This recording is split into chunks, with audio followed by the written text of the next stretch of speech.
नमस्कार। नमस्कार। आप हमारे प्रसाद चौरसिया जी। जी हाँ। तो आपके बारे में बहुत दिन से सुन रखा हमने कि आप समाज के महर्षि हैं, कह लीजिए कि अपने समाज में ऐसी कोई लिखित रिकॉर्ड आपके अलावा किसी ने शायद नहीं किया है। क्या मैं सही बोल रहा हूँ? क्या मैं सही बोल रहा हूँ? हाँ ठीक है, थोड़ा तेज बोलिएगा। कम। मैं ये कह रहा था, हाँ अपने समाज में आपके और चमन जी दोनों के अलावे शायद ही किसी ने इतना बड़ा काम कभी किया होगा। जी हाँ, ये सही है। जो मैं इस चीज़ को समझ रहा हूँ। जी मैंने भी चौरसिया टुडे पत्रिका निकाली थी, आप जानते हो, जी 1994-95 में।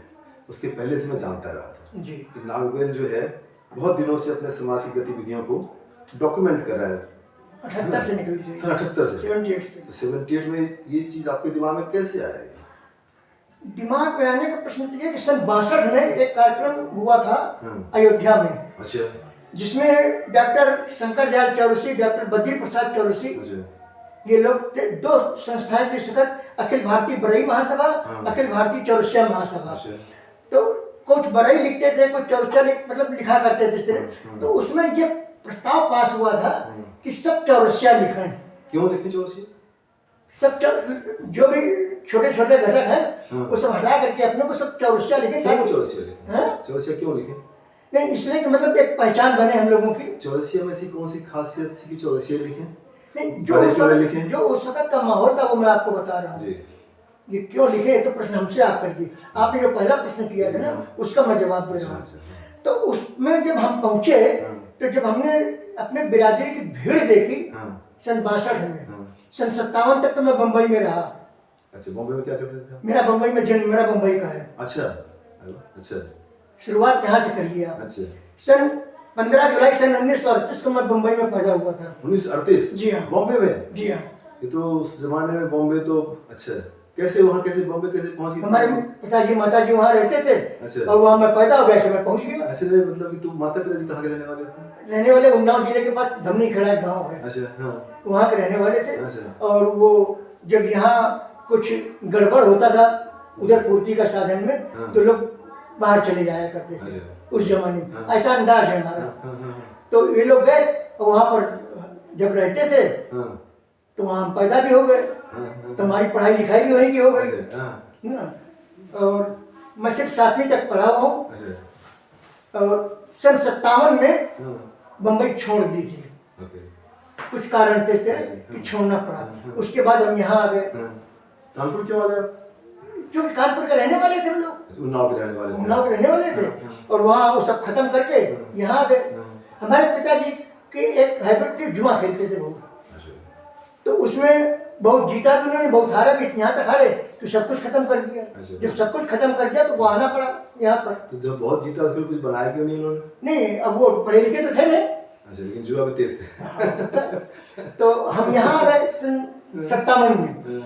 58, 59, 2 साल हमने तब तक हमारे चाचा जी जो क्रांतिकारी थे आगरे में, क्या क्रांतिकारी थे वो? हाँ, स्वतंत्रता संग्राम सेनानी थे वो। आरएसपी के जिला मंत्री भी थे वहाँ। आरएसपी क्या? Revolutionary socialist party. अच्छा, क्रांतिकारी समाजवादी रिवोल्यूशनरी सोशलिस्ट पार्टी। अच्छा, उसके थे वो। हाँ। तो वो जब यहाँ आए तो उन्होंने देखा कि यहाँ तो इस लड़की की जिंदगी बर्बाद हो जाएगी। तो हमको पकड़ करके ले गए आगरा। उनका नाम क्या था? बीडी चौरसिया। पूरा नाम क्या था? भगवान दिन चौरसिया। तो आगरा में ही रहते थे वो? हाँ, आगरा में रहते थे। आजकल उनके परिवार हो गए? हाँ, परिवार था, अब नहीं है। वो भी खत्म हो गए। और कोई लड़का था नहीं उनके। अच्छा। 2 लड़कियां, 3 लड़कियां थी। एक वो भी खत्म हो गई। 2 लड़कियां थी जो कि लखनऊ में रहती, इस वक्त तो बेंगलोर में है। अच्छा। ओके। अच्छा। तो वो हमको यहाँ से वहाँ ले गए। तो यहाँ आए दिन मारपीट, अटरम सिटरम, कोई कुछ कह देता था तो हाथ छूट जाता था। अच्छा। तो बोले कि यहाँ बर्बाद हो जाएगा। क्यों हाथ छूट जाता था? हमको लिवा ले गए। क्यों हाथ छूट जाता था? मैं आपको पठान बोलेंगे तो मार देते थे। अरे भाई, एक तो भाषा का परिवर्तन था। अच्छा, किसी ने मुंबईया थे आप? हाँ, किसी ने किताबें लाऊंगे, हमको लगता है गाड़ी लग रहा है ना। तो चूंकि हाइब्रिड थी हाथ छोड़ने की, तो आकर के जब उन्होंने देखा कि सब रूपरेखा इनकी है तो बोले कि इनको हमारे साथ भेज दो। ले गए हमको। तो सन 59 में हम यहाँ से गए आगरा चले गए। और तिकोनिया बेलन मिल में कोऑपरेटिव प्रिंटिंग प्रेस था, वहाँ पे उन्होंने हमको कंपोजिंग सिखा दी। अच्छा, प्रिंटिंग मशीन का, प्रिंटिंग प्रेस का। तब से हम प्रेस लाइन में पड़ गए। अच्छा। उसके बाद करते रहे काम, घूमते रहे, इधर उधर से पढ़ते रहे। सन 62 में जब हमने देखा हमारी बिरादरी इतनी बड़ी है, अच्छा, आप अयोध्या गए उसके बाद? हाँ अयोध्या गए, अयोध्या किसी क्योंकि कौन- आए थे हम यहाँ पर, तो हमारा कुछ ऐसे लोगों से संपर्क हो गया कि जो कि सामाजिक गतिविधियों से लिप्त थे। कौन थे? मास्टर रामाश्रय चौरसिया। रामाश्रय चौरसिया जी, जी मैं उससे मिला हूँ। जी हाँ। सन 97-98 में काफी एक्टिव व्यक्ति थे रामाश्रय चौरसिया, मेरी मुलाकात हुई है। बुद्धिलाल चौरसिया, मैं ये दो रामाश्रय लोग से थे। मिला हूँ मैं। हाँ, अच्छा। ये हमारे सामाजिक गुरु हैं। हमारे साथ रहे, हमारे साथ नौ भी गए थे। ये हमारे सामाजिक गुरु थे ये। अच्छा, रामाश्रय चौरसिया जी। जी हाँ। अच्छा। तो इनकी वजह से हम हर कार्यक्रम में उसी वक्त से अटेंड करना शुरू कर दिए। सन 62 में जब हमने देखा कि हमारी बिरादरी इतनी बड़ी है, हाँ। तो यार कुछ अच्छी बात लगी, अच्छा लगा हमको। हाँ। खैर बात खत्म हो गई। सन 62 में हमारे चाचा जी ने अरुण भारत अखबार का, साप्ताहिक अरुण भारत अखबार निकाला क्या उन्होंने। नाम है? 16 अक्टूबर सन 1962 को पहला निकला। चाचा जी का नाम क्या था? चाचा जी का नाम क्या था? बीडी भगवान जी अच्छा, चौरसिया, जो आगरा में जो थे। आगरा। अच्छा। उन्होंने अखबार निकाला। खैर कोई बात नहीं, जब हम वहाँ, हमको स्कूल में भर्ती कर दिया उन्होंने, तुम पढ़े लिख लो कुछ। तो एक स्कूल वहाँ पर गौतम कॉलेज, ऐसा कॉलेज था कि जो कहीं नहीं पास होता था वो स्कूल में भर्ती हो जाता था और पास हो जाता था। भर्ती करा दिया। उसमें एक एप्लीकेट भरना पड़ता था कि आज तक हमने किसी स्कूल में शिक्षा नहीं प्राप्त की, और सीधे सीधे हाई स्कूल का फॉर्म, सीधे सीधे हाई स्कूल का फॉर्म भर दिया जाता था। उन्होंने हमारा फॉर्म भरवा दिया। अब चूंकि वहाँ पर महीना 15 दिन हम कॉलेज गए, उसके बाद एक पीरियड में इंग्लिश के क्वेश्चन सर ने कहा, हमको नहीं आया। तो एक सरदार लड़का बैठा हुआ था, उसने ऐसे से झुंझुना हिला दिया हमारी तरफ। हमको गुस्सा आ गई, गुस्सा प्रकट के थे हम। हाँ, तब उम्र के हिसाब से शांत हो गया मामला। तो जब पीरियड खत्म हुआ तब उछल करके उसके पास गए और उसने मुझको एक घूंसा मार दिया। उसका घूंसा मारना, उसकी करौली खींच के उसको मार देना, और हम वहाँ से भाग लिए। और बगैर टिकट के हम किसी को बताया नहीं, कानपुर राजा मंडी से बैठ करके अपना कानपुर आ गए। बिना राजा मंडी से कानपुर आ गए सीधे। और कानपुर में चूंकि सब मालूम था रास्ता हमको थोड़ा बहुत, तो हम रेलवे की पटरी हुलागंज की तरफ ले, तो पुलिस वाले ने हमको बुलाया। बोले यार, उन्होंने कहिए, बोले टिकट, हमने कहा टिकट होता तो रेल की पटरी से जाते हम, प्लेटफार्म से जाते।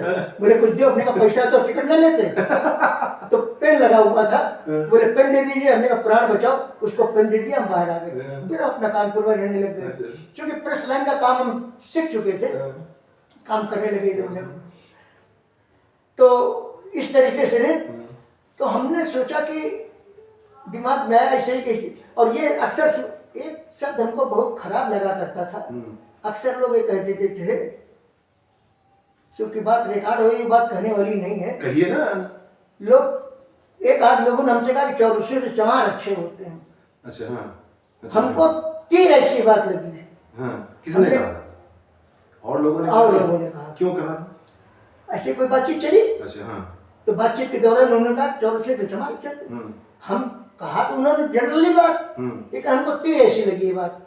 हमने कहा ये बात को हम मिटाना चाहते हैं, और हम अपना, अब चूंकि हमारे पास कोई विशेष साधन नहीं था, प्रेस में काम करने वाले की कोई हैसियत नहीं होती है, आपको दिल में चुभ के लगी आपको, और दिमाग में फितूर हाँ। तो हमने क्या करा, क्रांतिकारी विचारधारा, हाँ? क्रांतिकारी विचारधारा। हाँ। तो उसके बाद फिर हमने धीरे से ये सोचा कि हमको, चाचा जी का अखबार जब हमने देखा कि अखबार से उनकी कितनी वैल्यू हो रही है, तो हमने भी कहा हम भी पत्रिका निकालेंगे। नहीं बनाए साहब, काम करते रहे, बच्चों का पेट पालते रहे किसी तरीके से। सन 78 में कितने बच्चे आपके? हमारे 3 लड़के 2 लड़कियां। अच्छा, चलिए आगे बढ़ते हैं। फिर उसके बाद फिर, हाँ, लेकिन वो सब अपने अपने घर में है। ये मेरी बड़ी बेटी है। जी, हाँ, हाँ। मेरी बड़ी बेटी है। अच्छा। तो ये सब चलता रहा इसी तरीके से। सन 78 में किसी तिकड़म से हमने कुछ पैसा पैदा किया था। अच्छा, तिकड़म से पैसा पैदा किया? तिकड़म, हाँ तिकड़म था। तिकड़म ये था कि मुझको गैस्ट्रिक की बीमारी हो गई थी, मैं प्रेस में काम नहीं कर पा रहा था, पेट में हर वक्त दर्द हुआ करता था। तो हमारे एक मित्र थे, उनके पिताजी का ठेका था भांग का। तो उन्होंने उसमें हमको लगवा दिया, बोले इसमें तुमको दाल रोटी चलेगी तुम्हारी और तकलीफ होगी तो पड़े रहो, कोई दिक्कत नहीं। तो हमको काम समझ में आया। तो उसमें जो पैसा मिलता था हमको तो घर के खर्च पर, लेकिन उसमें तिकड़म ये था कि जब ठेका होता था गांजा और भांग का, लेकिन बिकती थी उसमें चरस और अफीम भी। बाहर का व्यापारी जब चरस लेकर के या अफीम लेकर के आता था तो वो नेपाल से, काठमांडू से कानपुर तक तो आ जाता था, लेकिन इस मोहल्ले से उस मोहल्ले तक माल लेकर के नहीं जा सकता। उसको वहीं स्टॉप करते हैं, आगे बढ़ती क्रम से मुझे कुछ पैसे मिलते हैं। 900 रुपया किलो का दाम है, ठेकेदार के पास माल स्टॉक में है तो माल नहीं खरीदेगा, उसको स्टॉप करते हैं, नहीं उसी क्रम से पैसे आपने कुछ कमाए। अच्छा हाँ, फिर तो जब ये हुआ उसी पीरियड में सन 78 में ही एक मीटिंग हुई ट्रांसपोर्ट नगर में, रामेश्वर शाह चौरसिया के यहाँ, चौरसिया समाज की, उनसे मेरी मुलाकात है। उसमें बुलाया गया हमको। हम दूर हो गए थे समाज से उस पीरियड में, क्योंकि काम हमारा इस प्रकार का था। तो वहाँ पर जब हम पहुँचे तो तुरंत चुनाव हुआ, और चुनाव में तुरंत ही हमको, क्योंकि शुरुआत से ही हमको प्रचार मंत्री बनाया जाता रहा। सन 62 से आप जब काम शुरू। हाँ। अच्छा। तो बोले कि साहब हनुमान प्रसाद चौरसिया को हम प्रचार मंत्री बनाना चाहते हैं। सब लोगों ने हाँ कर दिया। उसके पहले चमन जी प्रचार मंत्री थे। चमन जी से परिचय हुआ वहीं पे। अब लोगों ने हमसे पूछना शुरू किया कि आप क्या करते हैं। तो जो प्रेस लाइन का आदमी था उसको तो मैं कहता था मैं पान दरी में पान बेचता हूँ, क्योंकि पान दरी पर सुबह पहुँच नहीं सकता था। और चौरसिया बिरादरी का जितना कैंडिडेट था वो पूछता था कि आप क्या करते हैं, करते रहे मतलब। तुमने कहा दैनिक जागरण में मैं काम करता हूँ। दोनों को झूठ। हाँ, दोनों झूठ। क्यों कि चौरसिया दैनिक जागरण नहीं पहुँच सकता था और प्रेस लाइन का भी पान दरी नहीं पहुँच सकते, हमको अपना अपनी पहचान छुपा के जब ये हुआ तो हमने इस जगह थोड़ी गलती है कि जब हम प्रचार मंत्री बना दिया गया तो उसके दूसरे तीसरे हिसाब किताब करके मैंने वहाँ इस्तीफा दे दिया। हमने कहा आप अपना आदमी ढूंढ लो, मैं काम नहीं करूँगा। और चूंकि पैसा था मेरे पास तो हमने कहा प्रेस लगाऊंगा मैं, और प्रेस हमने लगा दिया सन 78 में। गलती एक और हमने की कि प्रेस लगाने के साथ ही साथ मैंने पत्रिका का डिक्लेरेशन ले लिया, तो दिमाग को पूरा सन 62 से घूम रहा था। रिस्क लिया आपने। तो प्रेस फेल हो गया मेरा। इसलिए फेल हो गया जैसे मोहनलाल चौरसिया का 8 मशीनें चलती थी सिर्फ दिल पसंद के रेफर से छापने के लिए। हम ये सोचते थे कि हमको काम देंगे, कुछ काम देंगे आपको। उसी पीरियड में 79 में झांसी में एक कार्यक्रम हुआ जिसमें 40 शादियां हुई। सामूहिक विवाह हुआ। सामूहिक विवाहों के पहला कार्यक्रम था उत्तर प्रदेश का वो झांसी में। झांसी में किस समय हुआ था? 79 शायद। अच्छा। तो वहाँ हमने जब पहुँचे वहाँ पर हम तो चूंकि हम पढ़े लिखे तो थे नहीं। अच्छा। एक हमारे पढ़े लिखे मित्र थे जयराम चौरसिया, उनको हमने चीफ एडिटर बना दिया था। उनसे हमने कहा भैया जो कुछ समझ में आए तो बोलो।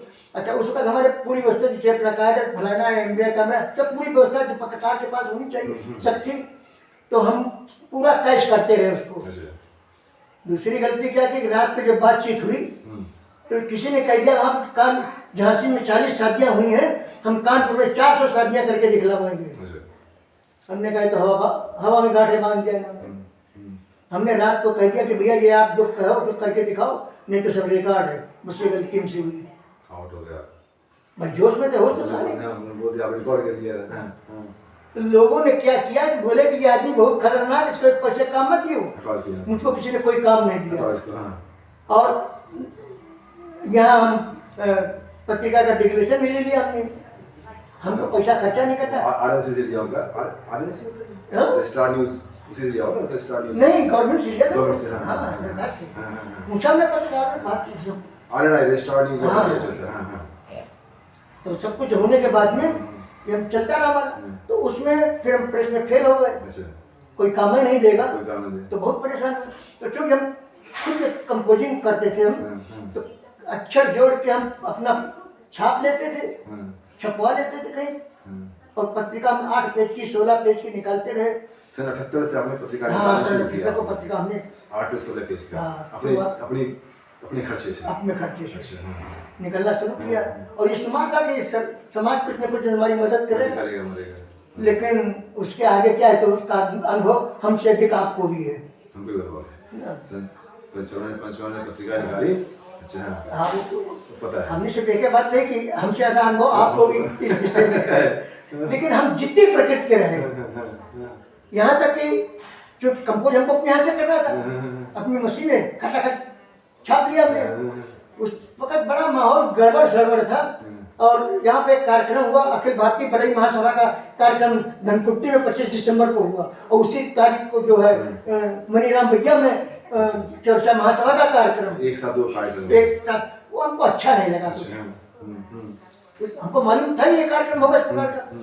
तो उस वक्त समाज जयती का एक शेर मुझको मिल गया कि साजिशों की बारिश है, फूल है शिकस्तों के, हादसों की बारिश है, और बागमा से क्या कहिए। हमने उसको छाप दिया, उसी घटना का पूरा दोनों चीज डाल दिया हमने, छाप दिया, और अंदर जो है पूरा मीटर छाप दिया हमने। खैर पर्चा बढ़ गया हमारा। फिर सारे दुश्मन तैयार हो गया। डॉक्टर शंकर दयाल चौरसी, जो कि 4-5 सब्जेक्ट से पीएचडी थे, प्राचार्य डिग्री कॉलेज के, एक विद्वान आदमी, माधव चंदेरी गुना मध्य प्रदेश के प्राचार्य, वो भी मंच पे बैठे हुए थे, मोहनलाल के। उन्होंने हमारे चीफ एडिटर जयराम चौरसिया को बुलाया। बोले कि हम तुमको बंद करवा देंगे, तुमने क्या छपवा दिया, और ये है और वो है, दुनिया भर का। हमारी जयराम जी से एक बात तय हुई थी, हमने कहा देखिए आप पढ़े लिखे के साथ बात करिएगा, और जिससे आप न जीत पाए हमको भिड़ा दीजिएगा, हम समझ लेंगे उसे। तो पढ़ा लिखा आदमी होता, सम्मान के साथ वो उतर गया मंच से, और हमारे पास खड़ा हो गए। हमने चेहरा देखा उनका, तो चेहरा उनका उतरा हुआ था। हमने कहा भैया क्या बात, तो उन्होंने बताया कि वो शंकर दयाल जी ने ऐसा ऐसा कहा। कोई बात नहीं, हमने, और बोले कि आपने एक बात कही थी कि जिससे तुम न बहस कर पाओ, हमसे बताना। हमने कहा था। तो बोले भैया हम उनसे बहस नहीं कर सकते, क्योंकि हमारे जैसे लड़कों को वो हर साल सर्टिफिकेट बांटते हैं। हमने कहा ठीक। मैं पहुंचा मंच पे, 3 मरतबे पैर छुए डॉक्टर शंकर दयाल चौरसी को। हमने कहा कि बोले और बोलो हनुमान क्या बात। हमने कहा सर एक बात मैं पूछना चाहता हूँ। हमने कहा कि चौरसिया समाज में सामूहिक विवाहों का प्रणेता आपको कहा जाता है, आपने सामूहिक विवाहों की शुरुआत की, बड़ी अच्छी बात है। झांसी से शुरुआत की थी। शुरुआत नहीं की थी, तो वो बड़े गदगद हुए कि हमारी तारीफ हो रही है। बोले हाँ। हमने कहा साहब सब बात तो ठीक है, एक बात का मैं आपसे प्रश्न उत्तर चाहता हूँ। हमको ये बताया कि आपने आज तक अपने परिवार के किसी बच्चे को सामूहिक विवाह करवाया क्यों नहीं उतरा? रिकॉर्ड में। बोले कि क्या बताएं, घर का कोई आदमी मानता नहीं। जहां उन्होंने इतना कहा नहीं कि हम भांग के नशे में थे उस वक्त, शराब हम पीता था मैं, लेकिन महफिलों में कभी शराब पी के मैं नहीं गया, भांग खा के मैं जाया करता था। सचमुच?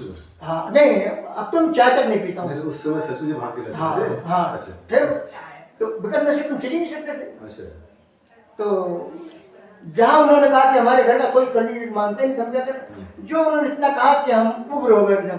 हमने कहा जब आपके घर का कैंडिडेट आपकी बात नहीं मानता, समाज क्या बात मानेगा। और आप तो पढ़े लिखे व्यक्ति हैं, आपने अभी अभी जयराम जी से कहा कि मैं बंद करवा दूंगा, ये करवा दूंगा, वो करवा दूंगा। बड़े शर्म की बात, आप पढ़े लिखे आदमी है, आपको किसी पत्रकार को बंद करवाने के लिए डीएम पे परमिशन लेना पड़ेगा। पहले नोट कर लीजिए आप इस बात को। हम कोई गड़बड़ सड़बड़ नहीं, कोई चोर दिखाई थोड़े जो आप हमको बंद कर। आप हमारे ऊपर मानहानि का मुकदमा दायर करिए। हमने करंजिया के ऊपर सैकड़ों मुकदमा चला करते, लेकिन कोई कहता बंद करवा दे। हमने उनको लथेड़ दिया कस के, वो पट्टा मंच से उठ के चला गया तुरंत। मोहनलाल जी ने लाख रोका, और सामने माइक लगा हुआ, मैं बोल रहा हूँ, फुल स्पीड में बोल रहा हूँ। पानी तो उतर गया उनका। बोले कि मोहनलाल जी का, बोले बस अभी हम और बिस्तर बांध करके वो स्टेशन चले गए। इस तरीके से, और उसके बाद हम अपना, फिर ऐसी स्थिति आ गई कि हम 10-10, 5-5 पैसे के लिए परेशान रहे। लेकिन पत्रिका हम किसी न किसी रूप में निकालते रहे। तो उसमें हमको खर्चा नहीं करना पड़ता था, खुद बना देते, खुद अपना खुद कंपोज कर लिया, 150 कागज लिया, छाप छुप लिया और बांटते रहे। वो सब प्रतिलिपि आपके पास अवेलेबल है? हाँ सब वो सब अवेलेबल है, उपलब्ध है हमारे पास? हाँ, एक आध पढ़े होंगे। नहीं मतलब एक एक पढ़े हैं ना आप? हाँ, हम क्यों? देंगे।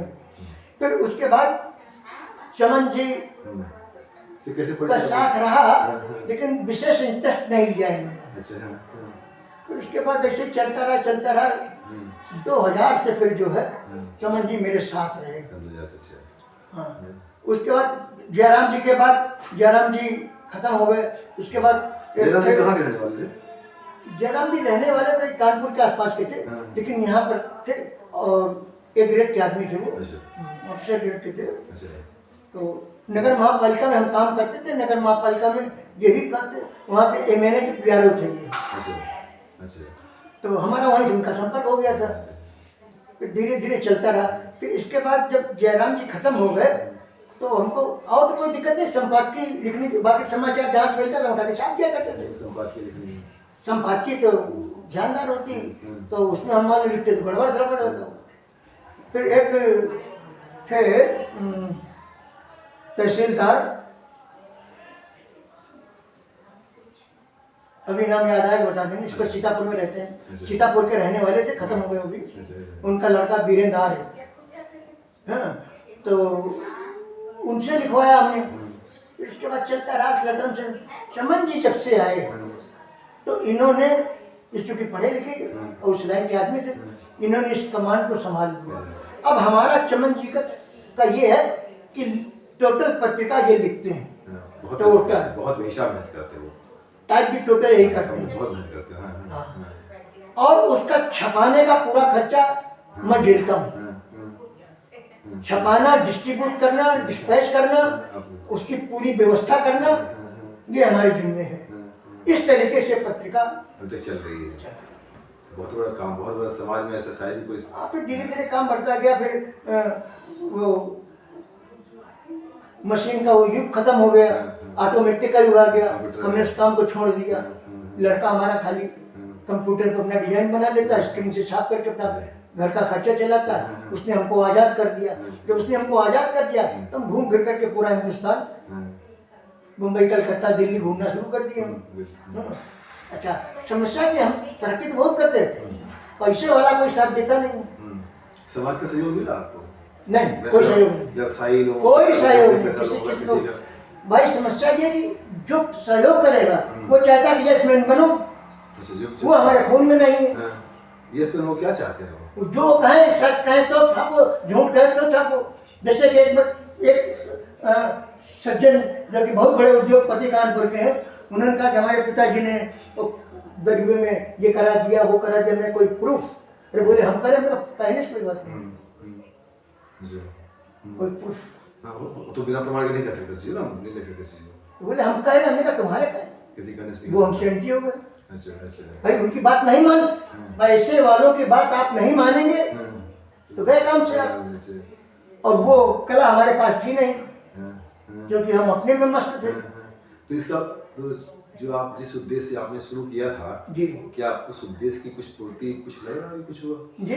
जिस उद्देश्य से आपने इसको शुरू किया था, इसका हमारा उद्देश्य था वैचारिक क्रांति। तो ऐसा कुछ लग रहा है कि ऐसा कुछ हो रहा है, हुआ है? हाँ, हम तो मानते कि हुआ। 78 से वैचारिक लेकर सवाल किया, 22 साल, 50 साल होने वाला है। जैसे हमसे सवाल किया गया था भागलपुर में, डॉक्टर नहीं, बैरिस्टर भागलपुर के थे, या दस्ती गड़बड़ नाम भूल रहा हूँ। उन्होंने हमसे सवाल किया था कि ये वैचारिक क्रांति से क्या आपका तात्पर्य है? तो हमने उनको बताया था कि अनुपयुक्त मान्यताओं को ध्वस्त कर उपयुक्त मान्यताओं का सृजन ही वैचारिक क्रांति है। नई चीजों को सामने लाना। अब वो बोले कि अनुपयुक्त मान्यताएं क्या है? हमने कहा बाल विवाह, दहेज प्रथा, मृतक भोज। बोले आपका इसमें स्वार्थ क्या है?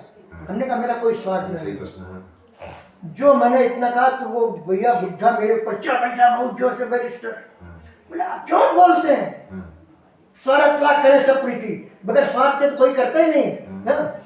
तो हम, उन्होंने जिस ढंग से कहा था मुझको आ गया गुस्सा, प्रकृति थे। तो हमने कहा सुनेंगे मेरा स्वार्थ है। बोले क्या स्वार्थ बता? हमने कहा मेरा स्वार्थ है कि जब मैं मरूं तो मेरी मिट्टी में बहुत आदमी आवे, ये मेरा स्वार्थ है। उन्होंने चिपका लिया मुझको। बोले आप क्या करें, समझ रहे हैं? हमने कहा मैं समझ रहा हूँ, सोच समझ के मैं बोल रहा हूँ, और कोई स्वार्थ मेरा नहीं है। न पैसा पैदा करना न कुछ करना, ये मैं कुछ नहीं करना चाहता हूँ। बोले जाओ तुम सफल रहोगे। और आज भी हम पैसा पैदा करना चाहते, बहुत पैदा करते, उद्देश्य नहीं हुआ। उद्देश्य नहीं था। उस वक्त चौरसिया समाज में कहीं कोई न कार्यक्रम होते थे न कुछ होता था, कहीं कुछ नहीं हुआ करता था।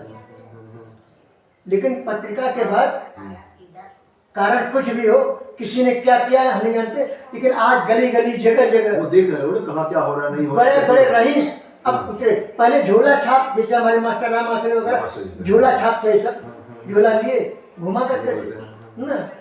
1 रुपया 8 आना 4 आना चंदा मिला करता था। तो उस तरीके चला कर, तो समाज का उत्थान क्या करते हैं? हमें बताइए कि ये काम करने का इंटरेस्ट आपको क्यों आया? अन्य समाज ऐसा करते थे क्या? नहीं, ये आया हमारे चाचा जी की वजह से। नहीं, क्या अन्य समाज जो है, दूसरे बिरादरी के समाज के लोग, क्या वो ऐसा करते रहे हैं जिससे कि आपको प्रेरणा मिली कि वो हमें वैसे करना चाहिए? हमें ऐसा था कि मतलब कि जैसे कि अग्रवाल समाज है और समाज है, इनकी पत्रिकाएं निकलती थी, तो निकलती थी क्या उस वक्त हमको पत्रिका का विशेष ज्यादा ज्ञान नहीं था, लेकिन हम किसी के यहाँ बैठे थे, पत्रिका पढ़ी होती थी, तो हमने कहा हाँ बोले समाज की हमारी पत्रिका, समाज की पत्रिकाएं निकलती थी, तो हमने देखा उसको। तो हमने उसको देखा, तो हमने कहा ठीक है अपने समाज में निकालेंगे, अपने समाज में निकलना हम भी निकालेंगे। और उस वक्त चौरसिया संदेश ही पत्रिका निकलती थी। आप चौरसिया टुडे भी हमने देखी, 94 निकालते हैं। तो ये शैलेश के द्वारा हमको, शैलेश चौरसिया जो थे वेस्टर्न रोड में, वो हमारे काफी सहयोगी रहे। तो रिलेशन में हमारे ये लोगों से हमको ये सब हमारे मतलब अच्छे मिलने वालों में से हैं, तो इन लोगों से हमको जो मिले प्रोत्साहन भी मिला, लेकिन आर्थिक सहयोग किसी से नहीं मिला, किसी से नहीं मिला। यानी कि समझ लीजिए कि एक रामेश्वर प्रसाद चौरसिया ट्रांसपोर्ट नगर में महाभूति बिल्डिंग बहुत कुछ है उनके पास में, 100 रुपया लेने के लिए 3 आदमी, हम मास्टर साहब रामा और अंबिका प्रसाद 3 घंटा बैठे रहे। वो आए, देखा कि 3 मूर्तियां बैठी हुई हैं, तो ऊपर चले गए। ऊपर जाने के बाद आधा घंटा फिर हम बैठे रहे, 3.5 घंटा हो गया। तो हमने पेन निकाला, कागज मांगा, उसमें लिख दिया कि ऐसा ऐसा है, हम बैठे हुए फलाना दिन का। मास्टर रामास्टर ने कहा अरे ऐसा मत करो, हमने चुप रहो, फालतू की बात मत करो। 3 घंटे से बैठे आए, ऊपर चले गए, तो हम लोग उनके चमचा है, गुलाम है, कहाँ है, और चिट्ठी लेकर दे दी। तो हम चिट्ठी लेकर के उनका आदमी गया ऊपर, तो हमको बुलाया गया ऊपर, हमका चलिए ऊपर गए, तो गले में फांसी लगा के खड़े थे ऐसे। भैया फांसी काहे लगाए पड़े हो? कुछ देर के बाद गले का फंदा कर, बोले एक्सरसाइज का टाइम हो गया था हमारे को ये बीमारी है वो बीमारी है फलना देना का। तो हमने कहा 3.5 घंटे से बैठे लोग, और कोई पानी तक को किसी ने पूछा नहीं। बोले चाय पियोगे? हमने कहा नहीं, खाना खाएंगे। अरे भाई भूख लगेगी, हमने खाना खाएंगे। तुरंत पूरी साग बन कर के खाना खाया। हमने कहा भैया और 100 रुपया बाकी हो हमको दे दीजिए, कल कागज मंगा कर पत्रिका छापा। बोले तो कल सुबह हमें कहा नहीं, पैसा तो भी लेके जाएंगे। यानी कि ये बात इसलिए हम आपको बता रहे हैं कि ये करोड़पति लखपतियों की ये स्थिति थी कि 150 रुपए के लिए। तो हमें बताइए, लखपति करोड़पति को इस पत्रिका की सामाजिक संगठन की क्या जरूरत उनको है? कोई जरूरत नहीं उनको। तो फिर उनसे हम अपेक्षा क्यों है? जिसके लिए हम कर रहे हैं उसकी जरूरत समझते नहीं है। हमें भी चौरसिया टुडे पत्रिका से भेजते थे। अभी मेरे पास chaursiaworldtoday.com वेबसाइट चलता है। वो वैवाहिक विज्ञापन में विभिन्न शादी.com कहाँ का 5-5 हज़ार रुपये खर्च करते हैं। हमसे फ़ोन से पूछते हैं कि हमारी लड़की का शादी करना है, बता दीजिए। हम बोले भाई ऑलरेडी साइट है, आप वहाँ डालिए उसको ना, तो क्या पैसे भी लगते हैं? बोले हाँ कुछ तो पहले तो नहीं लगते, अब लगते हैं, तब छोड़ दीजिए। शादी में लोग तिलक लेते हैं, लेन देन करते हैं, खर्च करना चाहते हैं, लेकिन सामाजिक व्यवस्था में खर्च क्यों नहीं करते हैं? नहीं करेंगे। अपने सामूहिक विवाह में जो करने जाते हैं, मैंने कुछ संगठन के जो लोग 30, 40, 50 साल से सामूहिक विवाह कर रहे हैं, मैंने उनको बोला कि भाई आप जहाँ सामूहिक विवाह करें, कृपया उनकी मुझे क्या लिस्ट देंगे आप? क्या हम देखें सामूहिक विवाह जो आपने करवाया है तो क्या फायदा हुआ, क्या वो समाज की प्रेरणा स्रोत बने? एक्स आदमी एक्स और वाई की हमने शादी करवाई, क्या हमने करवा दिया उसको कम पैसे में, व्यवस्था कर दी उसकी। 30 साल पहले कराया, झांसी में कराया, 50 साल हो गए, बूढ़े हो गए होंगे, तो समाज ने उनके लिए कुछ किया? तो क्या समाज के लिए कुछ किया? क्या रिटर्न में कुछ दिया? क्या ये जो नहीं वो भी होगा ही होगा, गरीबी होगा, कोई बहुतों की आर्थिक स्थिति बहुत सही हो गई होगी, क्या वो 50 साल पहले जिसकी शादी कराई गई होगी, क्या उन्होंने समाज को कुछ दिया क्या? ऐसा कुछ होना चाहिए ना। हाँ, मगर है नहीं ऐसा। ऐसा नहीं है, ऐसा नहीं है। तो एक शुरू में जो आपने कहा था, पूछा था कि भाई आप अपने परिवार के किस सदस्य से सामूहिक विवाह करवाए हैं, तो उन्होंने इसका जवाब नहीं दिया। तो इन सब से हमें कुछ फायदा हो रहा है समाज में? कुछ क्यों जुड़ेगा? करोड़पति आदमी क्यों इसे पैसा देगा हमें? तो इसमें भी एक समस्या आ गई। अभी हमको लोगों ने कहा कि आपने इस कार्यक्रम को, यहाँ कार्यक्रम हमें तो 4-6 लोगों ने जबरदस्ती चालू करवाया था। ये कानपुर में कार्यक्रम होता है। तो उसमें लोगों ने ये कहना शुरू किया कि भैया ये काम बहुत गलत किया आपने। हमने क्यों? बोले अब तो लोग पहले कम दारू पीते थे, जुआ खेलते थे, अब खूब दारू पीते जुआ करते।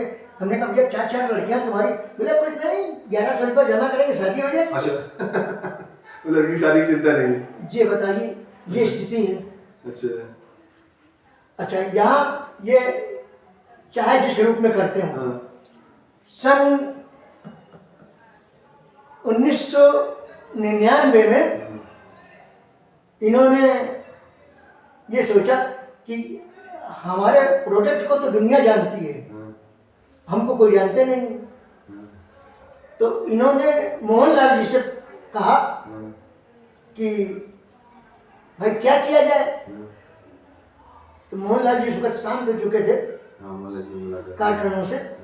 तो बोले कि आप कार्यक्रम कराओ, दुनिया आपको जानने लगेगी। तो बोले कैसे? बोले डॉक्टर से मिल लो, डॉक्टर आर.एन. चर्चा उनके लड़के।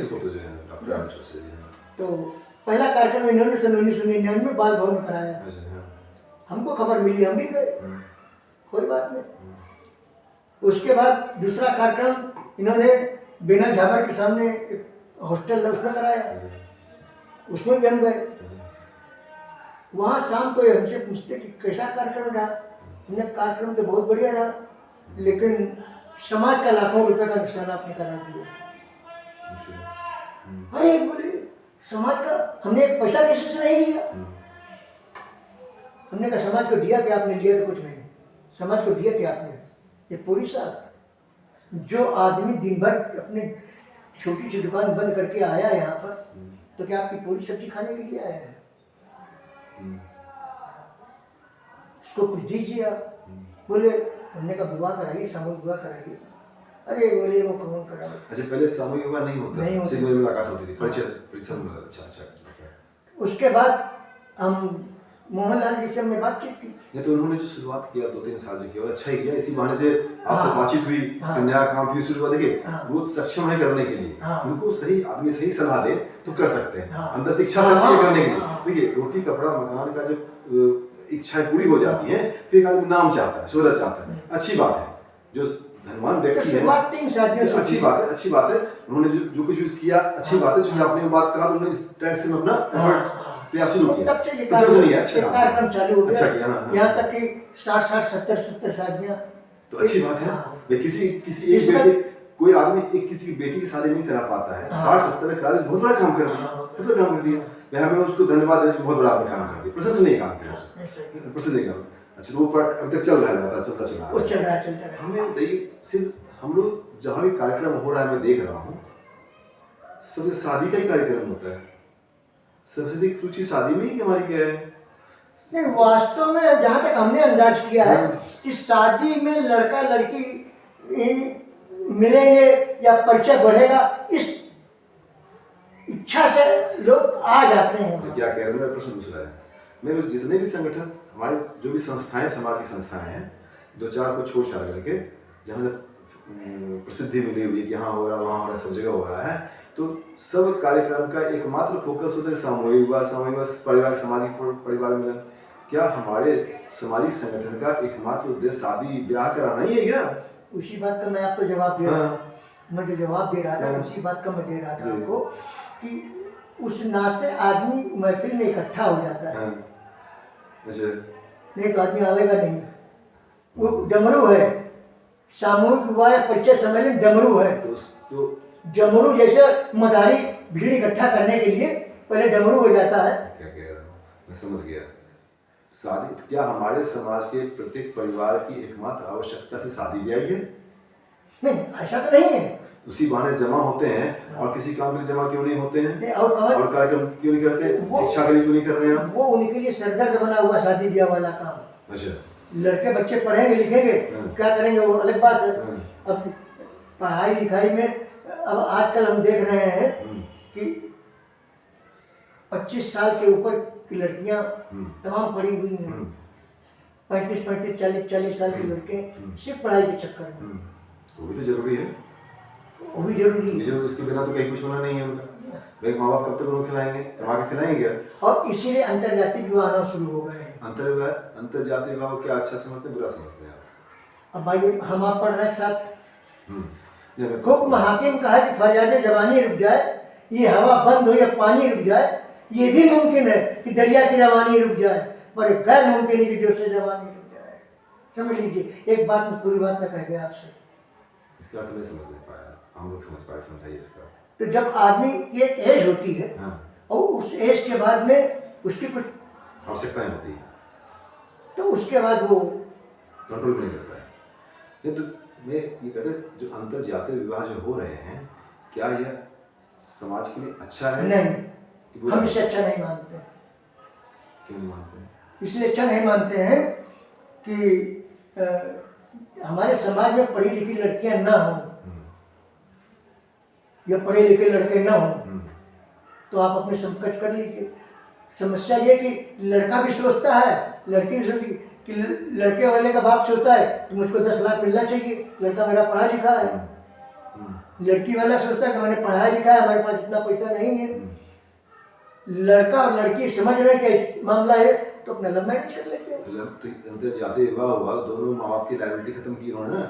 लड़की अगर समान जाति में विवाह करते हैं, है ना, तो वहाँ डिमांड होता है आपका, पैसे की मांग की जाती है, स्पष्ट मांग की जाती है। अनिवार्य उदाहरण नहीं, सभी उदाहरण में ऐसे ही होता है। जब समाज एक रेफरेंस से दूसरे रेफरेंस शादी करते हैं तो निगोशिएशन होता है कि 5 लाख देंगे, 20 लाख 25 लाख कितना कितना देंगे। उसके बाद जब अंतर और उसमें भविष्य में समस्याएं बढ़ी रहती हैं, मैं जो समझ रहा हूँ, आप स्पष्ट कीजिएगा। लेकिन अंतर्जातीय विवाह में क्या होता है, 90% केस में यही हो रहा है। 90% होगा, लेकिन जहाँ तक हमने अंदाज लगाया कि शादी के बाद उनको घर से अलग कर दिया गया और 6 महीने के बाद माँ का ममता मानते नहीं, फिर आ जाते हैं। इस तरह के कई उदाहरण मेरे सामने हैं। किस स्थिति में? अंतर्जातीय विवाह में? नहीं, वो देखिए, वो बात की बात है, एजुकेटेड लोग हैं, मैच्योर हैं, आपने शिक्षा उसको दिया तो उसको अपना वर वधु चुनने का, सीता जी ने भी अपने अनुसार से 100 बार ला दिया, रावण को भी ला दिया, रामचंद्र को ला दिया, सबको उसको चुनने का अपना अधिकार बनता है, अधिकार से होता रहा है। द्रौपदी ने चुना अपने पति को, चुना उसको, स्वयंवर किया गया, है ना। हमारे लिए भी चीज व्यवस्था सही है, हमारी बेटी ने शिक्षित किया है तो उसको अधिकार होना चाहिए हमारे पास इसके लिए। तो अंतर्जातीय विवाह जो है, हम दोनों चीज़ें प्रोस एंड कॉन्स होता है। जातीय विवाह हमारे पास है, हम समान जाति में समान विवाह करते हैं, निगोशिएट करते हैं, पैसे का लेन देन होता है। और लड़की जो घुट घुट के वहाँ रहती है, माँ बाप क्या कहेंगे नहीं कहेंगे, जलते घुटते रहते हैं, लड़का भी जलता घुटता रहता है। वो उसको डिस्कशन बाद में करेंगे, आगे हम कंटिन्यू करेंगे चीज़ों को।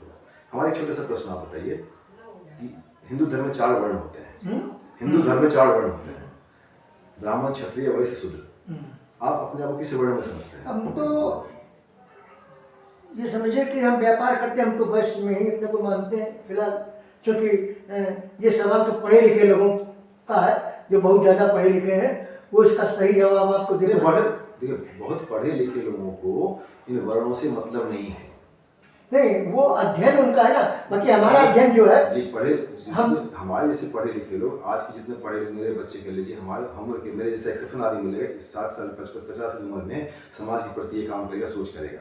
शायद मेरे से बेवकूफ़ दुनिया में कोई मिले, हिंदू समाज अपने समाज में मिलेगा। मेरे जैसा बेवकूफ़ समाज में शादी को मिलेगा, बहुत कम बात। उसको कहते हैं अपवाद मिलेंगे आपको, जो इन चीज़ों का अध्ययन करते हैं। क्योंकि आप उस जमाने 1938 के रहने वाले, 1938 है, कितना साल हो गया, 52 साल हो गया, 62। आपकी उम्र हमारी 86 प्लस पे है। हाँ, 86 प्लस है ना। उस जमाने के हिसाब से जो आप 86 वर्ष की या 100 साल पहले पूर्वजों का आपने हाल देखा होगा, आप में एक संस्कार है अपने अंदर, है ना, कि भाई आप आवेश में आते हैं, गुस्से में आ जाते हैं, है कि नहीं। आपकी नई सोच अपनी होती है, अपना सोच आपका है, आपने समाज के लिए कुछ लिखा भी, आपने नई चीज़ क्रिएट करी आपने, है ना। अपने व्यवहार से पुराने जो है उस हिसाब से अपने आप को किस वर्ण में समझते हैं। अगर 4 वर्णों का काम देखा जाए, ब्राह्मण क्या करता है, क्षत्रिय क्या करता है, वैश्य क्या करता है, शूद्र क्या करता है, एक मैं आपकी व्यक्तिगत बात कर रहा हूँ, समाज की बात मैं नहीं कर रहा हूँ। समाज क्या कर रहा है, जो व्यक्तिगत पहचान की बात आपसे कर रहा हूँ कि आप अपनी पर्सनैलिटी को, अपने व्यक्तित्व को किस तरह से प्रेजेंट करके मैं क्या हूँ। अगर 4 वर्णों में देखा जाए, शूद्र आप हैं? नहीं, शूद्र आप हैं? नहीं। क्या होता है, वैसे आप हैं? इस हिसाब से हम ब्राह्मण अपने को मानते हैं। मैं ये प्रश्न मैं आपकी व्यक्तिगत पूछ रहा हूँ कि आपने जो कर्म किए हैं, आपने पिछले 85 वर्ष जी, अपने बाप दादे को 100 साल पुराना आपने देखा, पिताजी को देखा, उनके पिताजी को जो संस्कार बस होते चले आए हैं, है कि नहीं? जी। तो आप अपने आप क्या समझते हैं? हम ब्राह्मण समझते हैं, ब्राह्मण समझते हैं अपने आप जी। को, भगवान। अब अन्य समाज वाला आपको क्या समझता है? अन्य समाज वाला तो वैसे समझता है कि व्यापारी हैं। व्यापारी समझते हैं। इसके बाद क्या है, अपने आप को इस 4 वर्ण में, क्योंकि सनातन धर्म है अपना, आगे भी रहेगा, हजारों साल से है, आगे हजारों साल तक रहेगा। जो महाकुंभ में देख रहे हैं, मैंने जो 13 जनवरी 2025 से ये समुद्र मंथन जिस तरह से हुआ था, 13 जनवरी से मैंने ये वैचारिक मंथन मैंने शुरू किया समाज के लिए, वीडियो बना रहा हूँ इस चीज़ को। मैंने कहा वैचारिक मंथन मैं शुरू कर रहा हूँ 13 जनवरी से, है ना। तो मैं ये चाहता हूँ कि सनातन धर्म रहेगा, वर्ण व्यवस्था रहेगा। ज्योतिष समाज के ऋषि आप हैं, जैसे वाल्मीकि जी, व्यास जी थे, लिखते थे, कैसे भी लिखते थे। वो किसने क्या कहा, हमने क्या कहा, चित्तरंजन कुमार ने क्या कहा, ABCD ने क्या कहा, उसको कोई नहीं जानेगा। जो लिखित चीज़ है आज, जो लिखित चीज़ है, उसे भविष्य में 500 साल 200 साल बाद उसको पढ़ा जाएगा, उस चीज़ को, उसी को लोग जानेंगे। आपने वो वाल्मीकि ऋषि वाला आपने काम किया, तुलसीदास वाला आपने काम किया, लिखा उस चीज़ को। तो आप जो है अपने समाज को, अपने समाज संख्या 2 करोड़ होगी, 4 करोड़ होगी, 1 करोड़ का जो भी जनसंख्या होगा, उसके विचारधारा को आपने पिछले 50 वर्ष से लिपिबद्ध कर रहे हैं, सारे संघर्ष होने के बावजूद। ये आप में स्टेमिना भगवान ने ताकत आपको दे रखी है ना। भविष्य में अपने समाज को, जैसे आपने ब्राह्मण समझते हैं, भविष्य में अपने समाज को किस वर्ण में देखना चाहते हैं आप? उस हिसाब से हमको ब्राह्मण वर्ण में देखना चाहते हैं, वैसी वर्ण देखना चाहते हैं, हाँ? देखना चाहते हैं, ब्राह्मण वर्ण देखना चाहते हैं ना। तो उसके लिए आपका प्रयास उस दिशा में है जी। अच्छा, उसी दिशा में काम कर रहे हैं जी। आपके समान विचारधारा वाले, समान विचार वाले आपसे संपर्क करते होंगे। कितने लोग आपके विचारधारा वाले होंगे आपके साथ वाले? आपने विचार बहुत लोगों को शेयर किया होगा ना कि भाई हमारी स्थिति क्या है, आगे क्या हमारी होनी चाहिए। जैसे आपको बहुत साल पहले, आप 45 साल के हैं, 70-75 साल पहले किसी ने कहा कि चौरसिया फलाना से बदतर है, आज कोई नहीं कहता है, आज चौरसिया जी कहते हैं, है ना।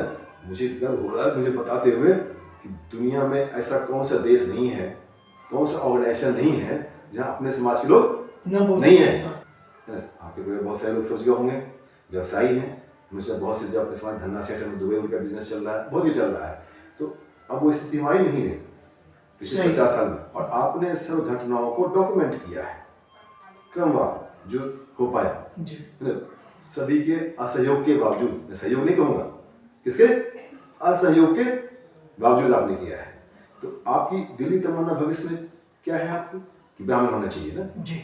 चलिए हम आपके इस प्रयास की तरफ, आपके इच्छा के प्रति मैं प्रयास करता हूँ। आप हमें आशीर्वाद दीजिए कि मैं ऐसा कुछ करूँ, ठीक है नहीं? मैं समझता हूँ आपका आशीर्वाद मेरे साथ रहेगा, बिल्कुल रहेगा। तो अब आप बताइए हमें कि ऐसा कौन सा चीज़ है जो आपसे अभी तक इनकम्प्लीट रहा है, जो बहुत कुछ मैं नहीं कर पाया, कुछ पछतावा भी आपको होगा ना, कुछ हम जो नहीं कर पाए। चलिए अपने समाज में कुछ लोगों का नाम बताइए जिन्होंने आपको हेल्प, आपकी लक्ष्य के प्रति सहयोग किया, आपको कुछ लोग जिनका आप एहसान मानेंगे। उसमें तो एक रामाश्रय जी थे, चमन जी हैं, चमन जी है, एक चमन जी का विशेष चमन जी तो ही है, चमन जी तो ही है। चमन जी मेरे ससुराल से है, अच्छा, मेरे ससुराल फतेहगढ़ में है और फरुखाबाद में रहते हैं, अच्छा है ना। तो और शैलेश जी हो गए, शैलेश चौरसिया जी हो गए मान लीजिए। एक संपादक जी कौन थे, संपादक जी कौन थे? संपादक जयराम चौरसिया जी। और कुछ लोगों का नाम बताइए जिन्होंने आपको सहयोग किया इस लंबे सफर में। सहयोग तो जो भी 2-4 लोगों ने दिया अपने स्वार्थ में से ही दिया, लेकिन बिना स्वार्थ के कोई नहीं देता है। डॉक्टर चौरसिया क्यों बैरिस्टर साहब ने आपको भागलपुर में पूछा था स्वार्थ खाली चमन जी एक ऐसे व्यक्ति रहे हाँ जो कि हमारे साथ कंधे से कंधा में, आज नागबिल जिस स्थिति में है ये हम दोनों का ही विशेष प्रयास है। पूरी तरह समर्पित है दोनों। और इस बात का हमने ऐलान कर रखा है कि समाज हमको कुछ दे और चाहे न दे, चाहे हम 8 पेज की 16 पेज की निकालें, पत्रिका निकलती रहेगी। कब तक लोग सवाल कहते हैं कि साहब ये पत्रिका कब तक निकलेगी? जब तक मेरी सांस चल रही है, तब तो चलती रहेगी। जब तक मेरी सांस चल रही है तब तक तो बंद नहीं हो सकती।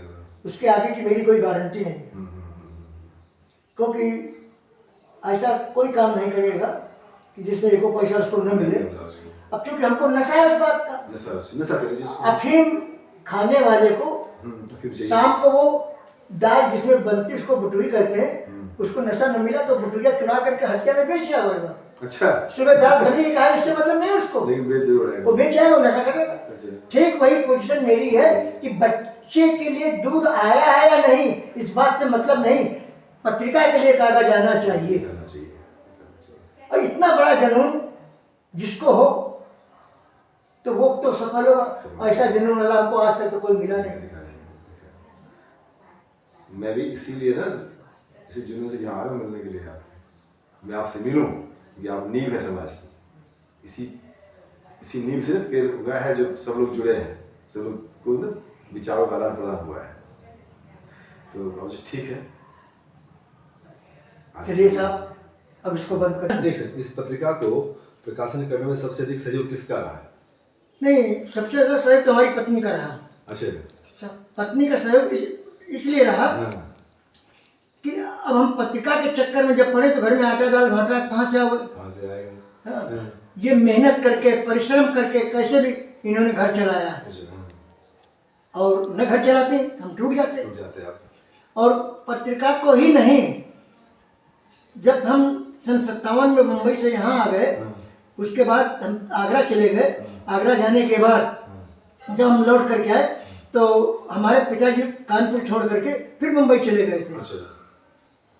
और हम यहाँ अकेले अपना करते रहे। शादी कब हुई थी आपकी? नहीं, शादी नहीं हुई थी। सन 65 में हमारी हुई। तो किसी तिकड़म से शादी हो गई, क्योंकि संजोग था इसलिए हो गई शादी।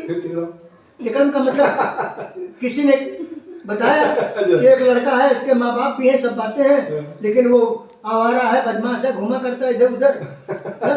तो इनके पिताजी को समझ में आया कि शादी हो गई। शादी होने के बाद में हमको आज इस स्थिति में पहुंचाने वाली ये औरत है। टोक के ये गलत है, वो गलत है, फलाना है, ढिमाका है। और बहुत परिश्रम किया इन्होंने हमारे साथ में, और आज इस स्थिति में हमारे पास घर भी नहीं, दरवाजा नहीं, कुछ नहीं था। तो ये इनका मैका है, ये मैका है इनका ना। तो यही हमने एक सज्जन थे, बोले जमीन बिक रही है, थोड़ी सी जगह एक बिस्वा पड़ी भई है, और तो सब बिक गई, क्यों नहीं लेते? उस वक्त 1000 रुपये की एक बिस्वा थी। अच्छा बताइए, आप बताइए कितने साल शादी के आपके हो गए? 65 में हुई थी। 35 हो गया, 20-25 साल हो गया, 60 हो गया, 60वां चल रहा है। 60वां चल रहा है। तो आप अपनी शादी से जो उपलब्धि हुई, इससे आप खुश हैं, गौरवान्वित हैं? घर अपना चल रहा, बच्चे हैं, और बच्चों के साथ साथ हम लोग मेहनत किया, बच्चों ने भी मेहनत की है, सब इस तरह चले। इनके पास क्या था जब मेरी शादी हुई थी?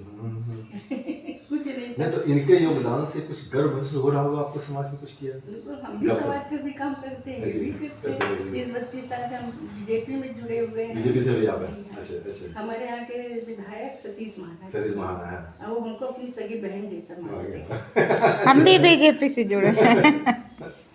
और हमारे गुरु महाराज गायत्री परिवार से हम लोग जुड़े हैं, जो श्री राम शर्मा आचार्य, माता जी से हमने दीक्षा ली।